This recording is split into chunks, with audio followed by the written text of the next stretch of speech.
মেয়ের মৃত্যুর বিচার আজও পায়নি মা বাবা, তাই মেয়ের মৃত্যুর সুবিচার চেয়ে মুখ্যমন্ত্রীর কাছে আবেদন এক অসহায় গরিব মা বাবার।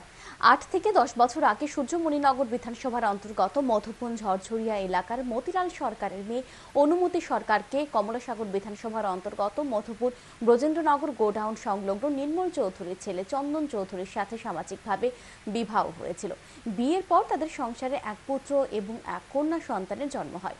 অভিযোগ, স্বামীর অনুপস্থিতিতে কয়েক বছর আগে বধূর শাশুড়ি মায়েরানী চৌধুরী, ননদ শান্তনা চৌধুরী, দেবর তাপস চৌধুরী, কিন্তু চৌধুরী গৃহবধূকে ঘরের পেছনে গাছের সাথে বেঁধে আগুন লাগিয়ে পুড়িয়ে খুন করে।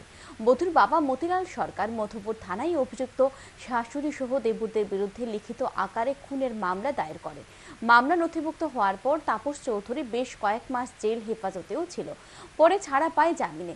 এদিকে মৃত বধূর বাবার অভিযোগ, তিনি জানতে পেরেছেন মামলাটি নাকি এমনিতেই শেষ হয়ে গেছে, তাই তিনি আইনের প্রতি আস্থা রাখার পাশাপাশি রাজ্যের মুখ্যমন্ত্রীর কাছে আবেদন রাখেন মেয়ের মৃত্যুর সুবিচারের।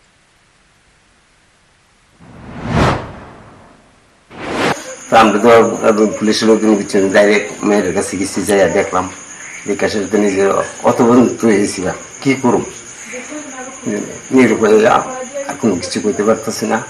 মামলা করছিলেন? না, মামলা করছি লাস্টে তারা